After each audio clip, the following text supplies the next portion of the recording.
Hello, আশা করি সবাই ভালো আছেন। কথা বলবো পন্ডিরাজের সিনেমা থালাইভান থালাইভি নিয়ে, যেখানে লিড চরিত্রে অভিনয় করেছেন বিজয় সেতুপতি এবং নিত্যা মেনন। থালাইভান থালাইভি সিনেমাটা সাউথ ইন্ডিয়ান সিনেমা, সেটা আমি বাংলাদেশে বসে কিভাবে রিভিউ দিচ্ছি বা কীভাবেই দেখে ফেললাম সে ব্যাপারটা আপনারা অবশ্যই অনেকেই জানেন যে বিভিন্ন ওয়ে আছে সিনেমা দেখার।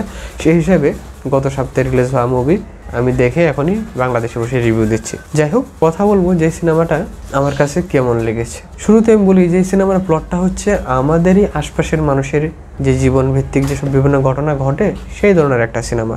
যে কারণে এই সিনেমার প্লট সাউথ ইন্ডিয়ানের একটা ফ্যামিলির হলেও সেটা মনে হয়েছে যে আমাদের আশপাশেরই মানুষের ঘটনা, যে কারণে আমরা এটার সাথে খুব সহজেই রিলেট করতে পারি, কানেক্ট করতে পারি।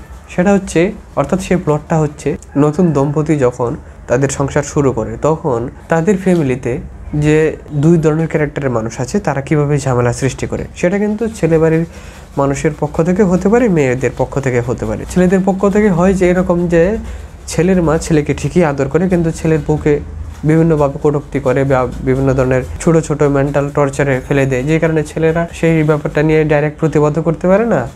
আবার ওইদিকে বউয়ের যে মান অভিমান রক্ষা করাটা শাশুড়ির কথা বলার কারণে সেটাও তারা ঠিকভাবে কন্ট্রোল করতে পারে না, যে কারণে একটা ঝামেলায় পড়ে থাকে যে কখন কাকে সামাল দেবে, মাকে কখন সামাল দেবে বা বউকে কখন সামাল দেবে।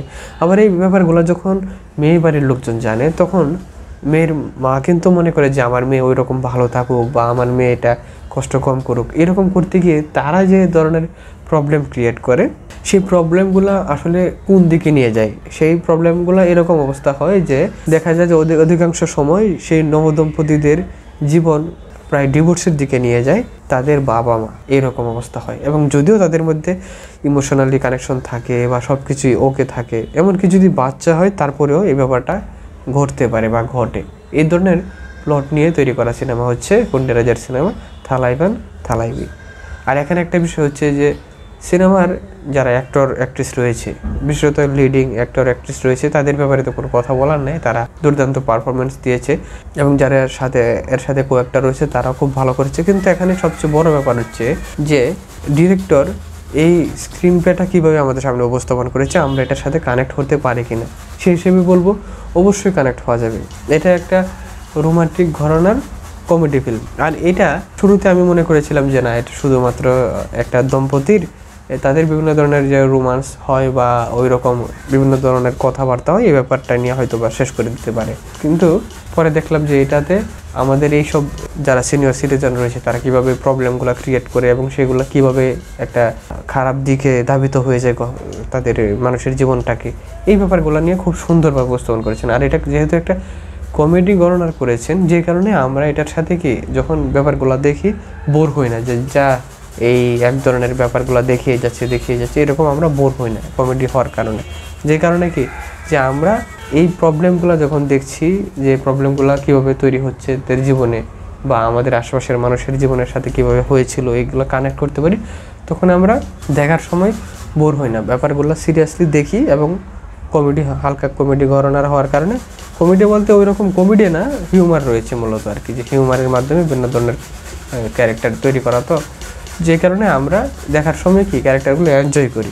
আর এনজয় করার কারণে আমরা যতই জটিল পরিস্থিতি আমরা দেখতে থাকি আমরা ওই রকম বোর হয়ে যাই না, আমাদের কাছে মনে হয় যে না ভালো জিনিস দেখাচ্ছে বা এরকম। যে কারণে যে টপিকটা নিয়ে তারা তৈরি করেছে সিনেমা, সেই টপিকটা অত্যন্ত সিরিয়াস এবং এরকম না যে এটা কোনো উচ্চবিত্ত ফ্যামিলির ঘটনা দেখিয়েছে, সেটা নিম্নবিত্ত একটা ফ্যামিলির ঘটনা দেখিয়েছে।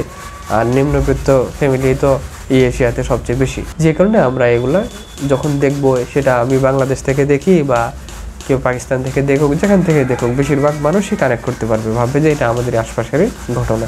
আর পরিচালক এখান থেকে স্ক্রিন প্লে উপস্থাপনা থেকে দুর্দান্ত করেছেন। আর আমার কাছে মনে হয়েছে যে এই সিনেমাতে মূলত হালকা হিউমার দিয়ে এই একটা সিরিয়াস বিষয় আমাদের সামনে উপস্থাপন করেছেন। আর এখানে একটা মেসেজ দিতে চেয়েছেন যে আমাদের এইগুলা যারা সিনিয়র সিটিজেন রয়েছে তারা কীভাবে আমাদেরকে এরকম, তারা হয়তো বা ভালো উদ্দেশ্যে কাজগুলো করে, কিন্তু এরকম হয়ে যায় যে তাদের কথা বলার ভঙ্গি বা তাদের এই টুকটাক প্রবলেম বা টিটকারি এসবের কারণে আরেকজনের জীবনে যে কন্টিনিউ টিটকারি দেওয়ার কারণে আরেকজনের জীবনে যেটা নেগেটিভ প্রভাবটা খুব মারাত্মক হয়ে যেতে পারে। এই ব্যাপারগুলো যে আরও সচেতন থাকা লাগবে এবং আমরা আমাদের সিনিয়র সিটিজেনরা আমাদের জন্য ভালো হিসাবেই বলুক বা খারাপ হিসাবেই বলুক, যারা দম্পতি রয়েছে তাদের ক্ষেত্রে কি আর একটু সচেতন হতে হবে যে অ্যাডভাইস নেওয়ার ক্ষেত্রে।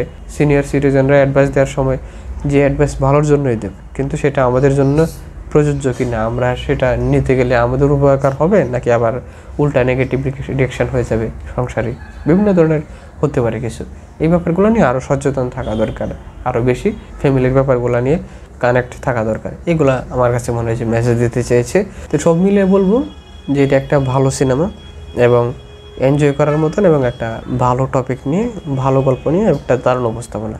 আর এই ধরনের সিনেমাগুলোতে সাধারণত আমি নেগেটিভ সাইড বলি না বা বলার ইচ্ছাও করে না, কারণ এটার পজিটিভ সাইডগুলো খুব বেশি, যে কারণে নেগেটিভ সাইডগুলো কি ওইগুলো খুব আড়াল হয়ে যায়। কিন্তু যদি ওই রকম নেগেটিভ সাইডগুলো থাকতো বেশি, যেমন বিজয় সেতুপতির যে ক্যারেক্টারটা, সেটা যদি অন্য রকম করতো অথবা অন্য কোনো ক্যারেক্টার যে দেখাতো তারা যে প্রবলেম ফেস করছে এটা আগে থেকে করে নাই, বা ওই ব্যাকগ্রাউন্ড যে স্টোরিগুলো যেগুলো আস্তে আস্তে এই কাহিনীগুলো ক্লাইম্যাক্সের দিকে নিয়ে যাবে, এই ধরনের ক্যারেক্টারে যদি ওই রকম প্রবলেম থাকতো সিরিয়াস, তাহলে আমি বলতাম। সেই হিসেবে বলবো যে এটার যেগুলো আপনারা নেগেটিভ সাইডগুলো দেখবেন সেগুলাই ভালো গল্প উপস্থাপনা বা ভালো সাইডের কারণে ওগুলা আপনাদের আর নজর কাড়বে না। এই হচ্ছে কথা। সব মিলে বলবো একবার ভালো এনজয় করার মতন বা ভালোভাবে দেখার মতন একটা ভালো সিনেমা, এবং ফ্যামিলি নিয়ে দেখার মতন একটা ভালো সিনেমা।